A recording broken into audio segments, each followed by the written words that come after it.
ګرانو کتونکو د چارسدي هسپتال مخې ته موجود یم. دغه ګیټ چې تاسو وینئ دغه بند دی. دغه ولې بند دی؟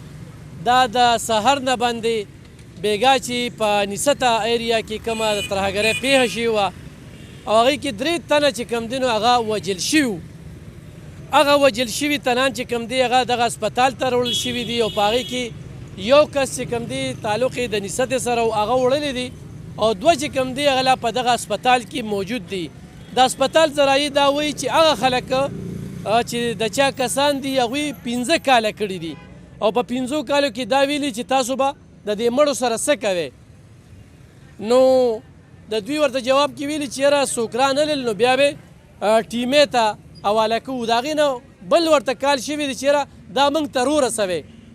د دغې یرې په وجه باندې چې کوم دی نو هسپتال سهره داسې بند دی او باقاعده لیکلي چې سیکورٹی کی وجہ سے عارضی طور پر اسپتال خاصہ کی گیٹ نمبر 1 بند کی جاتی ہے.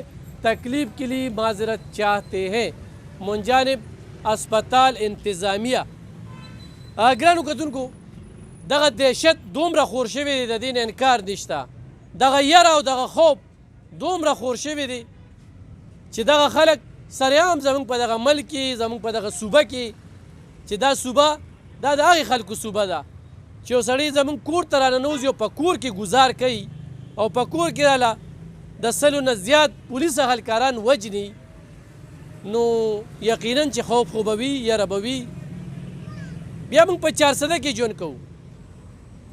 3 وزیر قانونه د دې چارسدې نه تیر شو. 3 وزیر قانونه دا خبره به زه هر ځای کې کومه کړې مې ده او بیا به هم کومه.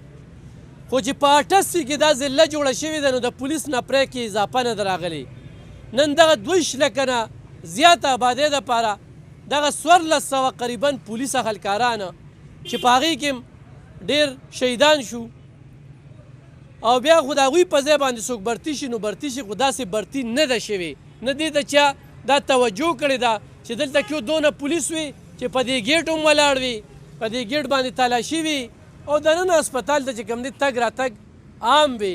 دا امبولینس چې کوم دی نو دا بار ولاړې دي. نو ما صرف ظاهروله خو څوک وایي چې هسپتال ګیټونه ولې بند دي نو دغه شانتې ذرایع دا وایي چې کالونه راغلي دي او د کالونه ولې راغلي دي. کالونه دغه مړو په وجه باندې راغلي که مړي چې شوي دي چارسده کې خو تر دې وخته پورې د انتظامي څه موقف مخې ته نه دی راغلی.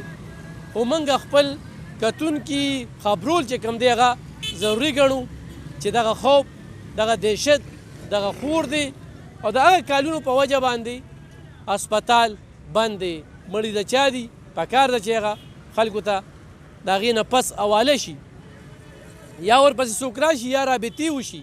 خو ګیټ چې بند دی نو دا یو ډېره لویه خبره ده او دا د دې ځای د انتظامي سیکورټي ادارو دپاره یو ډېر لوی سوال دی چې جواب یې ورکول دي. خو داسې حالات وي نو چارسدي خلک پښتونخوا خلک خو هسې محفوظه نه دي. موږ محفوظه نه یو. ژوند کوو ډېر هم تېر کوو لږ پاتې دی بس هسې هم دې دنیا نه تګ دی. خو چې ارماني لاړ شو نو ارماني مرګ هم نه لګي. پړم څه وي چې هغه ووایو. نو دغه حالات روان دي چې دې وخت کې هغه کالس په وجه باندې چې کالونه راغلي دي. کالس کې یو دا خبره شوې ده چې دا موږ ته رورسوه. دویم دا خبره شوې ده چې د دې مړو سره به تاسو څه کوئ